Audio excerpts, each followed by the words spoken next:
അല്ലാഹു സുബ്ഹാനഹു വ തആല പരിശുദ്ധ ദിവസത്തിൻ്റെ ബറക്കത്ത് കൊണ്ട് നാം ഏവരെയും അനുഗ്രഹിക്കട്ടെ.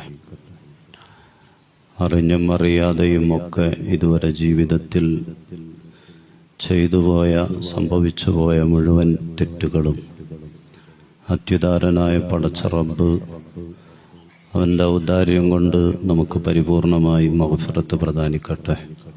ശിഷ്ടകാലം അള്ളാഹുവിനനുസരിച്ച് ഇബാദത്തോടെ തഖ്വയോടെ ജീവിക്കാൻ, അവസാനം ഈമാൻ സലാമത്തായി ഈ ലോകത്ത് നിന്ന് മൗത്താകാൻ നാം ഏവർക്കും, നമ്മുടെ മാതാപിതാക്കൾ, ഭാര്യമക്കൾ, കൂട്ടുകുടുംബാദികൾ, ഉസ്താദുമാർ, ദുആ കൊണ്ട് വസിയ്യത്ത് ചെയ്തവർ ഏവർക്കും അള്ളാഹു തൗഫീഖ് നൽകട്ടെ.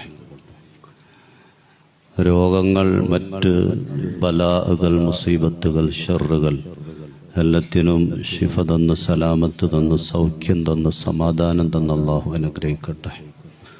നമ്മിൽ നിന്ന് മരിച്ചുപോയവർ, നമ്മുടെ കാരണവന്മാർ, നമുക്ക് വേണ്ടപ്പെട്ടവർ, തൊട്ടടുക്കൽ പള്ളിക്കാട്ടിൽ 6 അടി മണ്ണിൽ അന്ത്യവിശ്രമം കൊള്ളുന്ന മുഴുവൻ ഖബറാളികൾ, മുഴുവൻ മുഅ്മിനീങ്ങൾ, മുഅ്മിനാത്തുകൾ, പ്രത്യേകം കഴിഞ്ഞ ദിവസം നമ്മുടെ മഹല്ലിൽ നിന്ന് മരണപ്പെട്ടു പോയ മാതാവ്, ഏവർക്കും അള്ളാഹു മഗ്ഫിറത്ത് നൽകട്ടെ. ഖബറുകളിൽ സന്തോഷം നൽകട്ടെ. നാളെ സ്വർഗത്തിൽ ജന്നത്തുൽ ഫിർദൗസിൽ ഒരുമിക്കാൻ അവർക്കും നമുക്കും അള്ളാഹു തൗഫീഖ് നൽകട്ടെ. ആമീന ബിറഹ്മതിക യാ അർഹമർ റഹീമീൻ. ബഹുമാനമുള്ള സത്യവിശ്വാസികളെ, ഈ ദുനിയാവ് വിശ്വാസികളായ നമ്മെ സംബന്ധിച്ചിടത്തോളം അല്ലാഹു സുബ്ഹാനഹു വ തആല നമ്മുടെ ഈമാനിനെ പരിശോധിക്കുന്ന പരീക്ഷണശാലയാണ്. നമ്മുടെ ജീവിതത്തിൽ നാം നേടിയത് സൗഭാഗ്യങ്ങൾ, അതല്ലെങ്കിൽ മറ്റു നഷ്ടങ്ങൾ, ഈ ദുനിയാവിൽ നമ്മൾ അനുഭവിക്കുന്ന, നമ്മൾ കടന്നുപോകുന്ന മുഴുവൻ സാഹചര്യങ്ങളും നമ്മുടെ ഈമാനിനെ പരീക്ഷിക്കുകയാണ് അതിലൂടെ അല്ലാഹു സുബ്ഹാനഹു വ തആല ചെയ്യുന്നത് എന്നാണ്. നമ്മുടെ സമ്പത്ത് അല്ലാഹുവിൻ്റെ പരീക്ഷണമാണ്. ദാരിദ്ര്യം അതും റബ്ബിൻ്റെ പരീക്ഷണം തന്നെയാണ്. നമ്മുടെ ആരോഗ്യവും പരീക്ഷണമാണ്. നാം അനുഭവിക്കുന്ന രോഗങ്ങളും കഷ്ടപ്പാടുകളും അതും അള്ളാഹുവിൻ്റെ പരീക്ഷണം തന്നെയാണ്. നമുക്ക് അള്ളാഹു മക്കളെ തന്നിട്ടുണ്ടെങ്കിൽ അതും അള്ളാഹുവിൻ്റെ പരീക്ഷണത്തിൻ്റെ ഭാഗമാണ്. ആ മക്കൾ,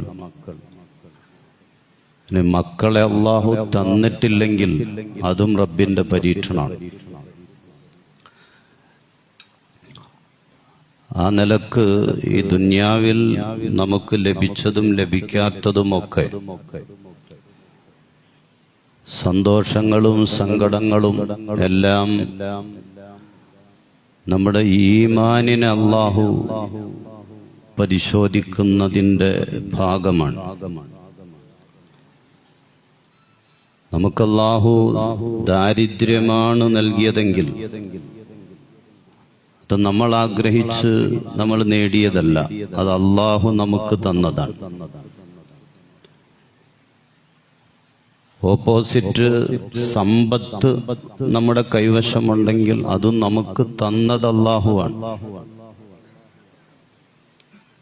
ഇതെല്ലാം നമുക്ക് നൽകുന്നത് റബ്ബ് സുബ്ഹാനഹു വ തആലയാണ്. സമ്പത്തിലാണെങ്കിലും ദാരിദ്ര്യത്തിലാണെങ്കിലും നമ്മുടെ ഈമാൻ കൊണ്ടാണ് നമ്മൾ അതിനെ നേരിടേണ്ടത്.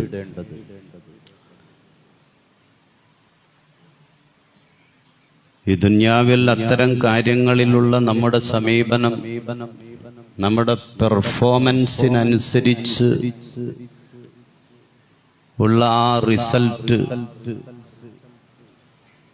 ആ റിസൾട്ടിലൂടെ നമുക്ക് ലഭിക്കുന്ന മാർക്ക് എന്താണോ ആ മാർക്കാണ് നമ്മുടെ ദുനിയാവിലെയും ആഖിറത്തിലെയും വിജയത്തിന്റെ ഏറ്റവും വലിയ അടിസ്ഥാനം. അത് നമ്മുടെ ഈമാന് ലഭിക്കുന്ന മാർക്കാണ്. ഒരു വിശ്വാസി എന്ന നിലക്ക് അല്ലാഹു സുബ്ഹാനഹു വ തആല നമുക്ക് നൽകുന്ന മാർക്കാണ്. അതിനനുസരിച്ചാണ് ദുനിയാവിലെയും ആഖിറത്തിലെയും വിജയം.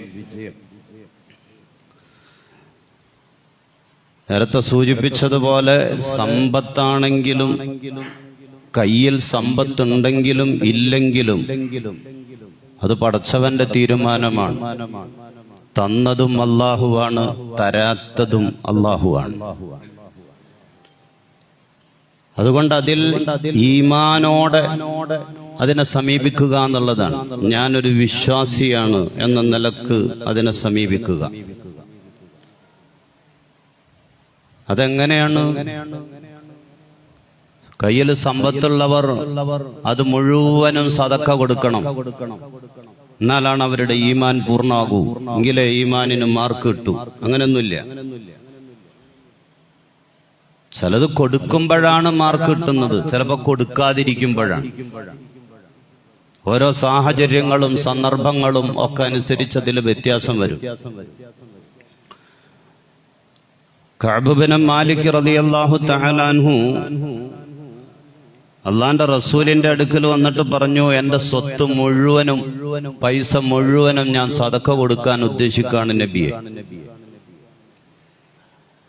കഅബ് റളിയല്ലാഹു തആല അൻഹു അള്ളാന്റെ റസൂലിന്റെ അടുക്കൽ വന്നിട്ട് ഒരിക്കൽ പറയാൻ, മുഴുവനും ഞാൻ കൊടുക്കാൻ. തൗബത്തൻ മിന്നി, എന്നിൽ നിന്നുള്ള ഏറ്റവും വലിയൊരു തൗബയായിട്ട്. അള്ളാന്റെ റസൂൽ എന്താ സമയത്ത് പറഞ്ഞത്? അംസിഖ അലൈക ബഅല മാലിക, സ്വത്തിന്റെ ഒരു വിഹിതം നീ നിന്റെ അടുക്കൽ തന്നെ സൂക്ഷിക്കണം, അത് പിടിച്ചു വെക്കണം. ഫഹുവ ഖൈറുൻ ലക, അത് നിനക്ക് ഖൈറാണ്. മുഴുവനും കൊടുക്കലല്ല, മുഴുവനും കൊടുത്താലേ ആ കൊടുക്കലിലാണ് കൂടുതലും മാർക്ക് കിട്ടുന്നത്. അങ്ങനെയല്ല.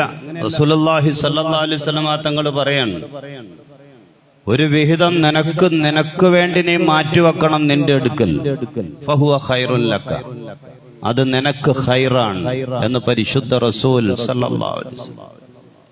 മറ്റൊരു സഹാബി അള്ളാന്റെ റസൂലിന്റെ അടുക്കൽ വന്ന്, സഅദ് ബിൻ അബി വഖാസ് റളിയല്ലാഹു തആല അൻഹു അള്ളാന്റെ റസൂലിനോട് അടുക്കൽ വന്നല്ല, മരണാസന്നനായ ഒരു ഘട്ടത്തിൽ റസൂലിനോട് ചോദിക്കുകയാണ്, റസൂലെ, ഞാൻ എന്റെ സമ്പത്തിന്റെ 2/3 സദഖ കൊടുക്കട്ടെ നബിയെ, അങ്ങനെ ഞാൻ വസിയത്ത് ചെയ്യട്ടെ നബിയെ.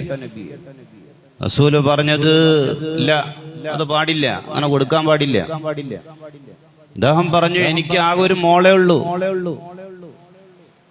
എനിക്ക് ആകെ അനന്തരാവകാശികളായിട്ട് ഒരു മോളേ ഉള്ളൂ, ഞാൻ 3/2 കൊടുക്കട്ടെ. റസൂൽ പറഞ്ഞു, വേണ്ട, എന്നാ പകുതി കൊടുക്കട്ടെ നബിയെ. റസൂൽ പറഞ്ഞു, അല്ല, അതും വേണ്ട. ഈ സഹാബി മൂന്നാമത് ചോദിച്ചു, എന്നാൽ എന്റെ സമ്പത്തിന്റെ 1/3 ഞാൻ കൊടുക്കട്ടെ നബിയെ എന്ന് ചോദിച്ചു. എന്റെ സമ്പത്തിന്റെ 1/3 കൊടുക്കട്ടെ. ഇപ്പൊ നബി സല്ലല്ലാഹു അലൈഹി വസല്ലം തങ്ങൾ പറഞ്ഞു, ആയിക്കോട്ടെ, എന്നാലും വസ്സുലുസു കസീറുൻ, അത് തന്നെ കൂടുതലാണ്. വസ്സുലുസു കസീറുൻ, അത് തന്നെ കൂടുതലാണ്. നിന്റെ അനന്തരാവകാശികളാകുന്നവരെ ഒന്നുമല്ലാതെ കൈനീട്ടുന്ന ഒരവസ്ഥയിലേക്കും ഇട്ട് അങ്ങനെ മടക്കുന്നതിനെ തൊട്ട് നീ സൂക്ഷിക്കണം എന്ന് പരിശുദ്ധ റസൂൽ സല്ലല്ലാഹു അലൈഹി വസല്ലം തങ്ങൾ പറഞ്ഞു എന്നാണ്. അപ്പോ സമ്പത്ത് നമ്മുടെ കയ്യിൽ അല്ലാഹു എന്തെങ്കിലുമൊക്കെ തന്നിട്ടുണ്ടെങ്കിൽ അത് പരീക്ഷണമാണെന്നുള്ളത് ശരിയാണ്, അത് പരീക്ഷണമാണ്. പക്ഷേ ആ പരീക്ഷണത്തിൽ നമ്മൾ വിജയിച്ച് അതിൽ മാർക്ക് നേടണമെങ്കിൽ അതിന്റെ അത് മുഴുവനും കൊടുക്കുക എന്നുള്ളതല്ല. കൊടുക്കുന്നതിന് ചില മാനദണ്ഡങ്ങളുണ്ട്. ചിലയിടത്ത് കൊടുക്കണം, ചിലയിടത്ത് കൊടുക്കാതിരിക്കണം. ചിലടത്ത് ചെലവ് ചെയ്യണം, ചിലടത്ത് ചെലവ് ചെയ്യാതിരിക്കണം. ചില വഴികളിലൂടെ, ഹറാമിന്റെ വഴികളിലൂടെ ചെലവ് ചെയ്യാൻ ഒരു മുസ്ലിമായ മനുഷ്യന് അനുവാദമില്ലല്ലോ. അത് പാടില്ലാത്ത വഴിയാണ്, അത് തെറ്റായ വഴിയാണ്. അങ്ങനെയെങ്കിൽ ആ തെറ്റായ വഴിയിലൂടെ ചെലവ് ചെയ്യാൻ ഒരു മുസ്ലിമിനെ സംബന്ധിച്ചിടത്തോളം അനുവാദമില്ല. അതുകൊണ്ട് സമ്പത്ത് റബ്ബിന്റെ പരീക്ഷണാണ്. കയ്യിൽ എന്തെങ്കിലുമൊക്കെ ഉണ്ടെങ്കിൽ അത് ഒന്നുമില്ലാതാകുന്നത് അതും അല്ലാഹു സുബ്ഹാനഹു വ തആലയുടെ പരീക്ഷണമാണ്. എന്തെങ്കിലുമൊക്കെ അനുഗ്രഹം പടച്ചവൻ നമുക്ക് തന്നിട്ടുണ്ടെങ്കിൽ അതിൽ നമ്മുടെ ഈമാൻ കൊണ്ട്, നമ്മുടെ സമ്പത്തോ അല്ലെങ്കിൽ ദാരിദ്ര്യമോ അതല്ല യഥാർത്ഥത്തിൽ വില്ലെന്നാണ്. അതല്ല, നമ്മുടെ മൈൻഡാണ്, ഇതിനോടുള്ള നമ്മുടെ കാഴ്ചപ്പാടാണ്, ഇതിനോടുള്ള നമ്മുടെ സമീപനാണ്. അതെങ്ങനെ നമ്മൾ ചെലവ് ചെയ്യുന്നു, അല്ലെങ്കിൽ എങ്ങനെ അതിനെ മനസ്സുകൊണ്ട് നമ്മൾ ഉൾക്കൊള്ളുന്നു, ഇതനുസരിച്ചാണ്. നാളെ ഖബറിൽ പോയി കിടക്കുമ്പോ അതിന്റെ പേരിൽ അള്ളാഹുവിനോട് സമാധാനം പറയേണ്ട ഒരവസ്ഥ ഉണ്ടാകരുത്. ഉള്ളൂ, അതിൻ്റെ അകത്തെല്ലാം പെട്ടിട്ടുണ്ട്. നമ്മുടെ കയ്യിൽ സമ്പത്തുണ്ടെങ്കിൽ നാളെ ഖബറിൽ പോയി കിടക്കുമ്പോ അതിന്റെ പേരിൽ റബ്ബിനോട് സമാധാനം പറയേണ്ട ഒരവസ്ഥ ഉണ്ടാകരുത്. അതിന്റെ പേരിൽ വല്ലാതെ വിചാരണ ചെയ്യപ്പെടരുത്. എല്ലാം പെട്ടിട്ടുണ്ട് അതിൻ്റെ അകത്ത് ആ വാക്യം. അതെങ്ങനെയാണ് സമ്പാദിക്കുന്നത്, എങ്ങനെയാണ് ചെലവ് ചെയ്യുന്നത്, അതിന്റെ വിനിയോഗ മാർഗങ്ങൾ, മറ്റു കാര്യങ്ങൾ എല്ലാം അതിൻ്റെ അകത്ത് പെട്ടിട്ടുണ്ടെന്നാണ്. താബിഈങ്ങളിൽപ്പെട്ട ഇബ്നു സിരീൻ റഹ്മത്തുള്ളാഹി തആല അലൈഹി, എണ്ണ കച്ചവടക്കാരനായ അദ്ദേഹം 40 വീപ്പ എണ്ണയാണ് വെറുതെ ഒഴിച്ചു കളഞ്ഞത്.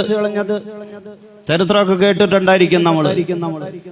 40 വീപ്പ എണ്ണ വെറുതെ കമിഴ്ത്തി ഒഴുക്കി കളഞ്ഞു എന്നാണ്. കാരണം ആ 40 വീപ്പയിൽ ഏതോ ഒന്നിൽ എലി ചത്തു വീണിട്ടുണ്ട് എന്ന് മനസ്സിലായി. ഒരു വീപ്പയില് എലി ചത്തു വീണ എണ്ണയാണ് ഏതോ ഒന്ന്, പക്ഷെ അത് ഏതാന്നറിയില്ല, അത് ഇന്നതാണെന്നറിയില്ല. 40 ഏതോ ഒന്നാണ്. 40 വീപ്പയിലെ എണ്ണയും അദ്ദേഹം ഒഴുക്കി കളഞ്ഞു. എന്നിട്ട് പറഞ്ഞു, ഹറാമിന്റെ സമ്പത്ത് എനിക്ക് വേണ്ട, ഞാനത് കൊടുത്താൽ 39 ഹലാലുള്ളൂ, ഒരെണ്ണം ഹറാമാണ്. അതിന്റെ പൈസ എന്റെ കയ്യിലേക്ക് വന്നാൽ അത് ഹറാമിന്റെ പൈസയാണ്, ആ പൈസ എനിക്ക് വേണ്ട. അത് ഏത് വീപ്പയിലെന്നറിയില്ല. അതുകൊണ്ട് ഒരു വീപ്പയുടെ പൈസയാണെങ്കിലും അത് ഹറാമിന്റെ മുതലാണല്ലോ, വിഹിതമാണല്ലോ, അത് എന്റെ അക്കൗണ്ടിലേക്ക് വരരുത്. 40 അദ്ദേഹം കമിഴ്ത്തിക്കളഞ്ഞു എന്നാണ്. ഒരു യുദ്ധത്തിന്റെ സമയത്ത്, ഖൈബറിന്റെ സമയത്ത് ഇസ്ലാമിക പക്ഷത്ത് നിന്ന് യുദ്ധം ചെയ്ത ഒരു മനുഷ്യൻ, അവസാനം അദ്ദേഹം മരണപ്പെട്ടു. ശത്രുക്കളോട് യുദ്ധം ചെയ്താണ് മരണപ്പെട്ടത്. ആ മനുഷ്യനെ പറ്റി അല്ലാഹുവിന്റെ റസൂല് പറഞ്ഞു, ഇന്നഹു മിൻ അഹ്ലിൽ നാർ, അവൻ നരകാവകാശിയാണ്. ഷഹീദായി എന്ന് പറയേണ്ട ആളാണ്. മുസ്ലിമീങ്ങളുടെ കൂടെ കൂടി യുദ്ധം ചെയ്ത് ശത്രുക്കളോട് യുദ്ധം ചെയ്ത് അങ്ങനെ മരണപ്പെട്ട മനുഷ്യനാണ്. ആ മനുഷ്യനെ പറ്റിയാണ് അള്ളാന്റെ റസൂല് പറയുന്നത്, അവൻ നരകാവകാശിയാണ്. എന്താ നരകത്തിൽ പോകാൻ കാരണം?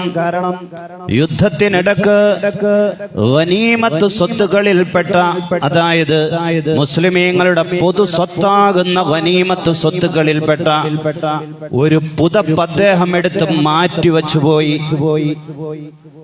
ഗനീമത്താണ് എന്ന് പറഞ്ഞാൽ മുസ്ലിമീങ്ങളുടെ പൊതു സ്വത്താണത്. ഒരാൾക്ക് മാത്രമായിട്ട് അവകാശപ്പെടാൻ പറ്റൂല. അത് റസൂല് വിഹിതിച്ചു കൊടുക്കണം, എങ്കിലേ അത് ഏതെങ്കിലും ഒരാൾക്ക് എന്ന് പറയാൻ പറ്റൂ. അതങ്ങനെ പൊതുവിലുള്ള വിതരണം നടക്കുന്നതിന് മുമ്പ് തന്നെ ഗനീമത്ത് സ്വത്തായി, പൊതു സ്വത്തായി നിലനിൽക്കെ തന്നെ അതിൽ നിന്ന് കൊള്ളാവുന്ന ഒരെണ്ണം അദ്ദേഹം എടുത്തു മാറ്റിവെച്ചു. അതിനുശേഷം അദ്ദേഹം യുദ്ധത്തിൽ മരണപ്പെടുകയും ചെയ്തു. റസൂലുള്ളാഹി സ്വല്ലല്ലാഹു അലൈഹി വസല്ലം തങ്ങൾ പറയാൻ, ഇന്നഹു മിൻ അഹ്ലിൻ നാർ, നരകത്തിലാണ്. ഹറാമിന്റെ ഒരു മുതല്, ഹറാമായ ഒരു മുതല് നമ്മുടെ കൈവശം വരാൻ പാടില്ല എന്നുള്ളതാണ്. എങ്ങനെ സമ്പാദിക്കുന്നു എന്നുള്ളതൊക്കെ വലിയ വിഷയമാണ്. നമ്മുടെ കയ്യിലുള്ളതിൽ മറ്റൊരാളുടെ കണ്ണീര് വീഴാതിരിക്കുക, മറ്റുള്ളവരുടെ അവകാശം നമ്മുടെ കൈവശം ഉണ്ടാകാതിരിക്കുക. അത് കുടുംബത്തിലാകട്ടെ, മറ്റ് കച്ചവട രംഗത്താകട്ടെ, എവിടെ ആകട്ടെ, കുടുംബ സ്വത്തായിട്ട് കിട്ടിയതാകട്ടെ, കച്ചവടം ചെയ്തുണ്ടാക്കുന്നതാകട്ടെ, എന്താകട്ടെ, മറ്റൊരാളുടെ വിഹിതവും അയാളുടെ കണ്ണീരും അയാളുടെ അവകാശവും നമ്മുടെ സ്വത്തിൽ കടന്നു വരാതിരിക്കുക. അങ്ങനെ വന്നാൽ നാളെ ഖബറിൽ നമുക്ക് കിടക്കാൻ കഴിയില്ല, അള്ളാഹുവിനോട് സമാധാനം പറയേണ്ടി വരും.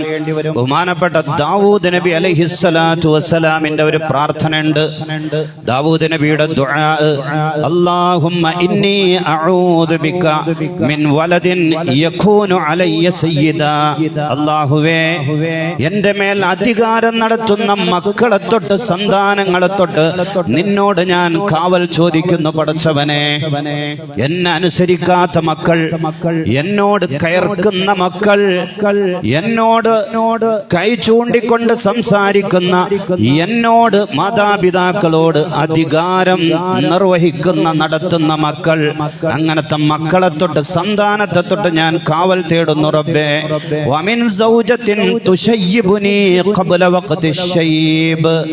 അകാല നരവരത്തുന്ന ഉണ്ടാക്കുന്ന ഭാര്യയെ തൊട്ടും ഞാൻ നിന്നോട് കാവൽ ചോദിക്കുന്നു പടച്ചവനെ.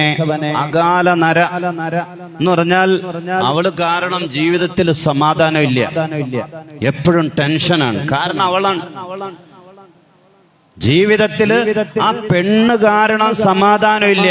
അങ്ങനെ ടെൻഷനായി സമാധാനം നഷ്ടപ്പെട്ട് ആലോചിച്ച് പെട്ടെന്ന് നര ബാധിക്കാണ്. അങ്ങനത്തെ നര വരുത്തുന്ന, എനിക്ക് സമാധാനം തരാത്ത ഭാര്യയെ തൊട്ടും നിന്നോട് ഞാൻ കാവൽ തേടുന്നു റബ്ബേ. വമിൻ ജാരിൻ സൂഇൻ. മോശപ്പെട്ട അയൽവക്കാരനെ തൊട്ട്, ദുഷിച്ച അയൽവക്കക്കാരനെ തൊട്ടും കാവൽ തേടുന്നു. വഇൻ റആ ഹസനതൻ ഖതമഹ. എന്തെങ്കിലും നന്മ കണ്ടാൽ അവൻ മിണ്ടൂല, അത് മറച്ചു വെക്കും. എന്റെ എന്തെങ്കിലും ഷെറ് കണ്ടാലോ അത് ലോകം മുഴുവൻ പാട്ടാക്കും. അങ്ങനെ പറഞ്ഞു പരത്തിക്കൊണ്ട് നടക്കും. അങ്ങനത്തെ ദുഷിച്ച അയൽവക്കക്കാരൻ, അവനെ തൊട്ട് ഞാൻ കാവൽ തേടുന്നു റബ്ബേ. വമിൻ മാലിൻ. ഒരു സമ്പത്തിനെ തൊട്ടും, യകൂനു മശ്അബതൻ ലിഗൈരി ബഅദ മൗതി.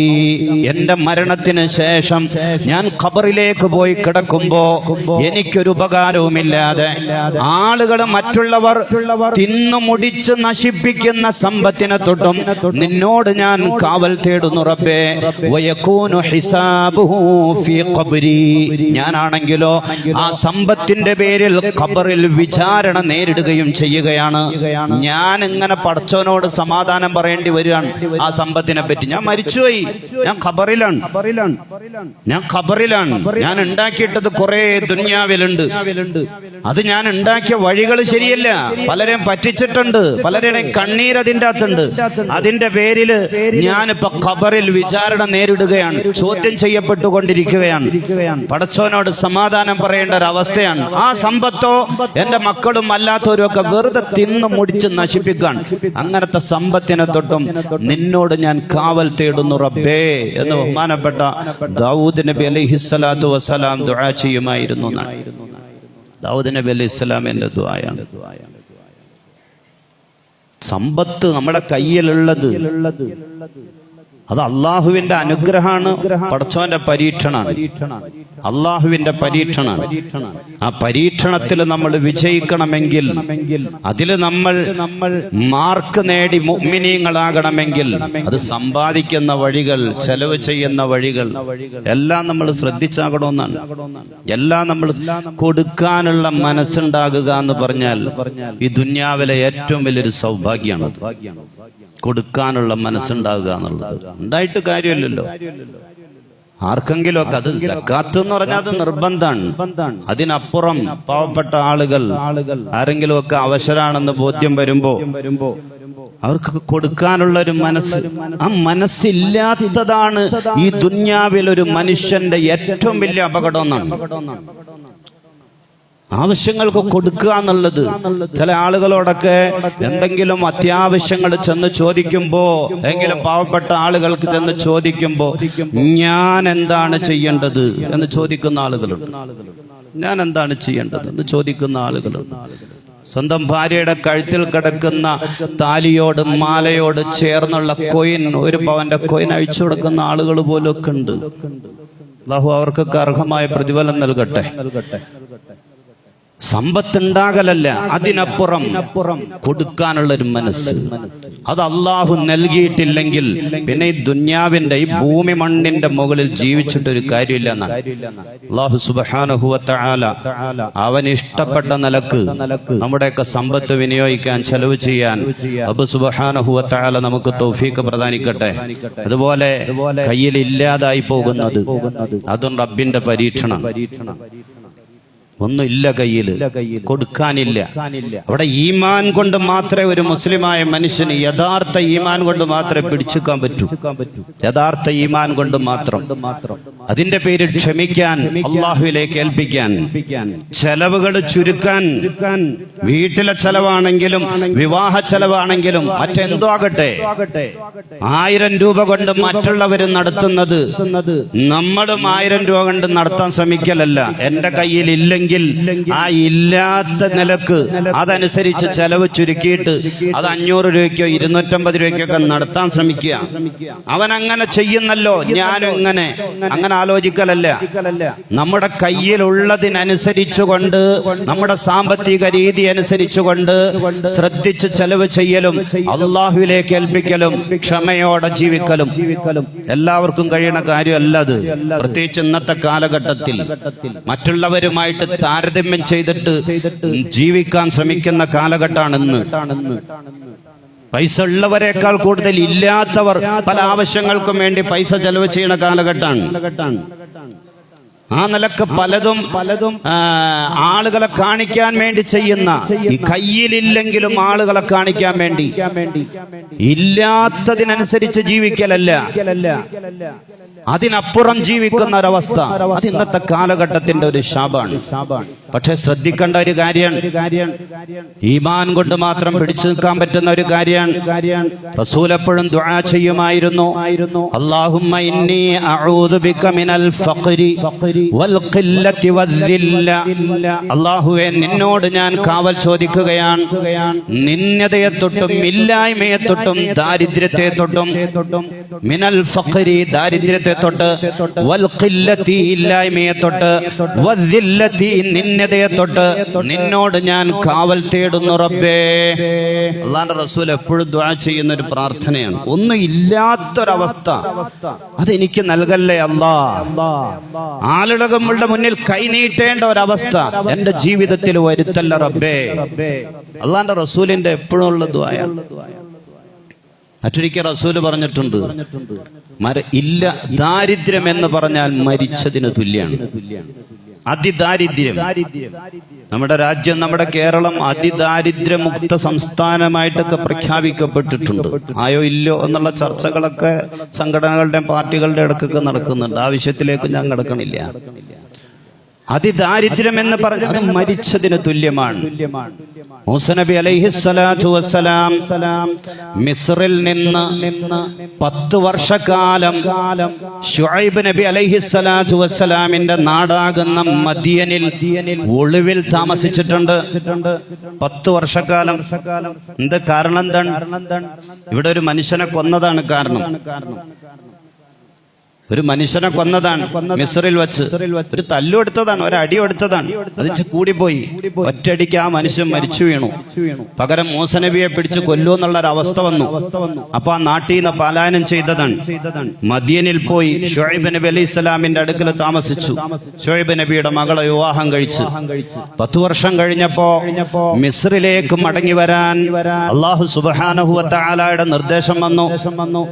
മൂസ നബി അലൈഹി സ്വലാത്തു വസ്സലാം പറഞ്ഞു, ഞാൻ അവിടെ ഒരു മനുഷ്യനെ കൊന്നിട്ടാണ് ഇങ്ങോട്ട് വന്നിട്ടുള്ളത്. നീ അങ്ങോട്ട് മടങ്ങി പോകാൻ അന ഖായിഫുൻ, എനിക്ക് ഭയമാണ്.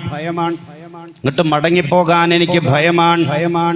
അല്ലാഹു സുബ്ഹാനഹു വ തആല മറുപടി കൊടുത്തത്, നീ പേടിക്കണ്ട. ഇന്നി അമത്തു അഖ്രിബാഹു, 10 വർഷം കഴിഞ്ഞല്ലോ, ചോദിക്കാനും പറയാനും ഇനി ആരുമില്ല. അവന്റെ കുടുംബക്കാരെയെല്ലാം ഞാൻ മരിപ്പിച്ചിട്ടുണ്ട്. അവന്റെ കുടുംബത്തിൽ നിന്ന് ആരും ജീവനോടെ ഇല്ല. ധൈര്യമായിട്ട് പൊക്കോളാൻ പറഞ്ഞു. മൂസ നബി അലൈഹി സ്വലാം ചെന്നു. മിസ്രി ചെന്നിട്ട് ആദ്യം കണ്ടത് കൊല്ലപ്പെട്ട, താൻ കൊന്നവന്റെ സഹോദരനെയാണ്. താൻ ആരെയാണോ കൊന്നേ അവന്റെ സഹോദരനെയാണ് മൂസ നബി അലൈഹി സ്വലാം ആദ്യം കണ്ടത്. മിസ്രി ചെന്നപ്പോ പടച്ചവനോട് തന്നെ ചോദിച്ചു, ഇതെന്താ നീയല്ല റബ്ബെ പറഞ്ഞത് അവന്റെ കുടുംബക്കാരും ജീവനോടെ ഇല്ല, സ്വന്തം സഹോദരനെയാണല്ലോ ഞാൻ കണ്ടത്. അല്ലാഹു സുബ്ഹാനഹു വ തആല മറുപടി കൊടുത്തു, യാ മൂസ ഇന്നി ജഅൽതുഹു ഫഖീറാ, ഞാൻ അവനെ അതിദാരിദ്ര്യത്തിൽ പെടുത്തിയിട്ടുണ്ട്. നീ കണ്ട സഹോദരൻ, മരിച്ചവന്റെ സഹോദരനെ നീ കണ്ടല്ലോ, അവന് നിവർന്ന് നിൽക്കാൻ പോലും പറ്റാത്ത അതിദാരിദ്ര്യത്തിലാണ് അവനുള്ളത്. വൽ ഫഖീറു മയ്യിത്തുൻ, ഫഖീർ എന്ന് പറഞ്ഞാൽ അവൻ മരിച്ചവനാണ്. അവന് സ്വന്തമായിട്ട് ഒന്നും ചെയ്യാൻ പറ്റാത്തൊരവസ്ഥയിൽ 5 പൈസ എടുക്കാൻ അവന്റെ കയ്യിലില്ല, വീട്ടിൽ അരി മേണിക്കാൻ പോലും അവനില്ല. പിന്നെയാണ് ഇനി സഹോദരനെ കൊന്നവനോട് ഈ 10 വർഷത്തിന് ശേഷം അവൻ പ്രതികാര നടപടി സ്വീകരിക്കാൻ വരുന്നത്. അവന് മരിച്ചതിന് തുല്യമാണ്, അവൻ മയ്യിത്താണ് എന്ന് അല്ലാഹു സുബ്ഹാനഹു വ തആല മൂസ നബി അലൈഹി സ്വലാത്തു വസ്സലാമിന് മറുപടി കൊടുത്തു എന്നാണ്. യഥാർത്ഥത്തിൽ അതുകൊണ്ട് തന്നെ റസൂലുള്ളാഹി സ്വല്ലല്ലാഹു അലൈഹി വസല്ലമ തങ്ങൾ എപ്പോഴും ദുആ ചെയ്യുമായിരുന്നു. അള്ളാന്റെ റസൂൽ ദാരിദ്ര്യത്തെ തൊട്ട്, അള്ളാഹുവെ കയ്യിൽ ഒന്നുമില്ലാതായി പോകുന്ന അവസ്ഥയെ തൊട്ട് നിന്നോട് ഞാൻ കാവൽ തേടുന്നു അല്ലാഹ് എന്നെപ്പോഴും ദുആ ചെയ്യുമായിരുന്നു. യഥാർത്ഥത്തിൽ ഞാൻ ആദ്യം സൂചിപ്പിച്ചതുപോലെ സമ്പത്തോ ദാരിദ്ര്യമോ ഇതൊന്നും അല്ല യഥാർത്ഥത്തിൽ വില്ലൻ. അതിനോടുള്ള നമ്മുടെ സമീപനം, നമ്മൾ അതിനെ എങ്ങനെ ഉൾക്കൊള്ളുന്നു എന്നുള്ളതാണ്. അവിടെയാണ് വിഷയം, അവിടെയാണ് മനുഷ്യൻ പരാജയപ്പെട്ടു പോകുന്നത്. പാവപ്പെട്ട ചില സഹാബത്ത് റസൂലിന്റെ അടുക്കൽ വന്നിട്ട് പറഞ്ഞു, റസൂലെ സമ്പന്നരായ സഹാബത്ത് സമ്പത്ത് കൊണ്ട് അമല് ചെയ്തിട്ട് വലിയ നേട്ടങ്ങളൊക്കെ പുണ്യങ്ങളൊക്കെ നേടുവാണല്ലോ നബിയെ എന്ന് ചോദിച്ചു വന്നപ്പോ അവസാനം അല്ലാഹുവിന്റെ റസൂല് പറഞ്ഞത്, ദാലിക ഫദ്ലുല്ലാഹ് യുഅ്തീഹി മൻ യശാ, അത് അല്ലാഹുവിന്റെ ഔദാര്യമാണ്. സമ്പത്ത് മോശാണി അങ്ങനെ പറയൂല്ലോ, അത് പടച്ചവൻ അവർക്ക് കൊടുത്ത അവന്റെ ഫദ്ലാണത്. അത് പടച്ചവൻ അവർക്ക് കൊടുത്ത അവന്റെ ഫദ്ലാണ്. സമ്പത്ത് മോശാണി അങ്ങനെ പറയില്ല. മറ്റൊരിക്കൽ മർറ റജുലുൻ അലാ റസൂലില്ലാഹ്, അല്ലാഹുവിന്റെ റസൂലിന്റെ അടുക്കലൂടെ ഒരു മനുഷ്യൻ നടന്നു പോയപ്പോ അടുത്തിരുന്ന സഹാബിയോട് റസൂൽ ചോദിച്ചു, മാ റഅയുക ഫീ ഹാദർ റജുൽ, ഈ മനുഷ്യനെ പറ്റി നിന്റെ അഭിപ്രായം എന്താണ്? ആ മനുഷ്യൻ പറഞ്ഞു, അതിസമ്പന്നനാണ് നബിയേ, നാട്ടില് വല്ല വിലയുള്ള മനുഷ്യനാണ്, ആളുകൾക്കിടയിൽ സ്വാധീനമുള്ള മനുഷ്യനാണ്, കല്യാണം ആലോചിച്ചാൽ ആരും തട്ടിക്കളയില്ല, അയാൾ സാക്ഷി നിന്നാലും അത് സ്വീകരിക്കപ്പെടും, അത്ര സ്വീകാര്യനാണ്. വേറൊരു മനുഷ്യൻ നടന്നുപോയി. റസൂല് ചോദിച്ചു, മാ റഅയുക ഫീ ഹാദാ, ഈ മനുഷ്യനെ പറ്റി എന്താ അഭിപ്രായം? ആ സഹാബി പറഞ്ഞു, ഒരു പാവപ്പെട്ട സഹാബിയാണ് നബിയെ, ഒന്നുമില്ല അവന്റെ കയ്യിൽ, നാട്ടില് വലിയ വിലയൊന്നുമില്ല, ആളുകൾക്കിടയിൽ അത്ര സ്വാധീനമൊന്നുമില്ല, കല്യാണം ആലോചിച്ചാലൊന്നും നടക്കൂല നബിയെ, എവിടെയെങ്കിലും പോയി 2 സാക്ഷി നിന്ന് വർത്താനം പറയാന്ന് വെച്ചാൽ ഇവൻ നാട്ടിൽ അത്ര തല ഉയർന്നു നിൽക്കുന്നവനല്ലാത്തത് കൊണ്ട് ആരും അങ്ങനെ അംഗീകരിക്കൊന്നുമില്ല നബിയെ എന്ന് പറഞ്ഞു. 2 പേരെ പറ്റി ഫസഖത റസൂലുള്ളാഹ്, റസൂൽ കുറച്ചേരം നിശബ്ദനായിട്ട് നിന്നിട്ട് അല്ലാഹുവിന്റെ റസൂല് പറഞ്ഞു, ഹാദാ ഖൈറുൻ മിൻ മിൽഇൽ അർളി മിസ്ലു ഹാദാ, അവനെപ്പോലുള്ളവർ ഈ ഭൂമി നിറച്ചുണ്ടാകുന്നതിനേക്കാളും ഖൈർ ഇവനെപ്പോലുള്ള ഒരാൾ മതി എന്ന് റസൂലുള്ളാഹി സ്വല്ലല്ലാഹു അലൈഹി വസല്ലം. ആദ്യം പറഞ്ഞ സമ്പന്നനായ മനുഷ്യൻ, അവനെപ്പോലുള്ള ആളുകൾ ഈ നാട് നിറച്ചുണ്ടാകുന്നതിനേക്കാളും നല്ലത് ഈ പാവപ്പെട്ടവനെ പോലുള്ള ഒരാളുണ്ടാകലാണ് എന്ന് പറഞ്ഞു. അത് അവരുടെ കയ്യിലുള്ള സമ്പത്ത് മോശമായിട്ടല്ല, അവരുടെ കയ്യിലുള്ള സമ്പത്ത് മോശമായിട്ടല്ല അല്ലാഹുവിന്റെ റസൂൽ അങ്ങനെ പറഞ്ഞത്, ആ സമ്പത്തിനോടുള്ള അവരുടെ സമീപനം മോശമായിട്ടാണ്.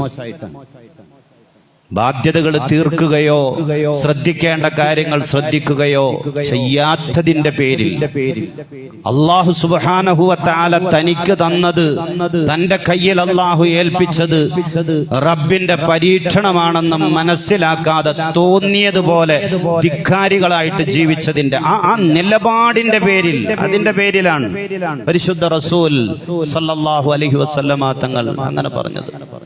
ദാവൂദ് നബി അലൈഹിസ്സലാം സമ്പന്നനായിരുന്നു, മൂസ നബി അലൈഹിസ്സലാം സമ്പന്നനായിരുന്നു, ദാവൂദ് നബി അലൈഹിസ്സലാം, സുലൈമാൻ നബി അലൈഹിസ്സലാം സമ്പന്നനായിരുന്നു, സഖറിയ നബി അലൈഹിസ്സലാം സമ്പന്നനായിരുന്നു, ഈസ നബി അലൈഹിസ്സലാത്തു വസ്സലാം ദരിദ്രനായിരുന്നു, ഈസ നബി അലൈഹിസ്സലാം, അയ്യൂബ് നബി അലൈഹിസ്സലാത്തു വസ്സലാം സമ്പന്നനായിരുന്നു. നബിമാരുടെ കൂട്ടത്തിൽ സമ്പത്തുള്ളവരും അല്ലാത്തവരും ഒക്കെ ഉണ്ട്. അതുപോലെ സഹാബത്തിന്റെ കൂട്ടത്തിലുണ്ട്. ഉസ്മാൻ റളിയല്ലാഹു തആല അൻഹു സമ്പന്നനായിരുന്നു. അബൂ അയ്യൂബ് അൽ അൻസാരി റളിയല്ലാഹു അൻഹു സമ്പന്നനായിരുന്നു. റസൂലിന്റെ മരുമകൻ അലി റളിയല്ലാഹു തആല അൻഹു നാട്ടിലെ ഏറ്റവും പാവപ്പെട്ട മനുഷ്യനായിരുന്നു. റസൂലിന്റെ മകൾ ഫാത്തിമ ബീവിയെ വിവാഹം ചെയ്തു കൊടുക്കാൻ റസൂല് തെരഞ്ഞെടുത്ത അലി റളിയല്ലാഹു ഒന്നുമില്ലാത്ത മനുഷ്യൻ, നാട്ടിലെ ഏറ്റവും പാവപ്പെട്ട മനുഷ്യനായിരുന്നു. അബൂദറുൽ ഗിഫാരി റളിയല്ലാഹു അൻഹു ഒന്നുമില്ലാത്ത ആളായിരുന്നു. സഹാബത്തിന്റെ കൂട്ടത്തിലുള്ളവരും ഇല്ലാത്തവരും ഒക്കെ ഉണ്ടായിട്ടുണ്ട്. നബിമാരുടെ കൂട്ടത്തിലുള്ളവരും ഇല്ലാത്തവരും ഒക്കെ ഉണ്ട്. ഉണ്ടോ ഇല്ലയോ അതിലല്ല, ഇതിനോടുള്ള നമ്മുടെ മനസ്സിന്റെ സമീപനം അങ്ങനെയാണ്. നാളെ ഖബറിൽ പോയി കിടക്കുമ്പോ നമുക്കുണ്ടാകട്ടെ ഇല്ലാതിരിക്കട്ടെ, അതിന്റെ പേരിൽ അല്ലാഹു സുബ്ഹാനഹു വ തആല ചോദ്യം ചെയ്യുന്ന ഒരവസ്ഥ ഉണ്ടാകാതിരിക്കുക. അല്ലാഹു സുബ്ഹാനഹു വ തആല കാക്കട്ടെ. ആമീൻ ബിറഹ്മതിക യാ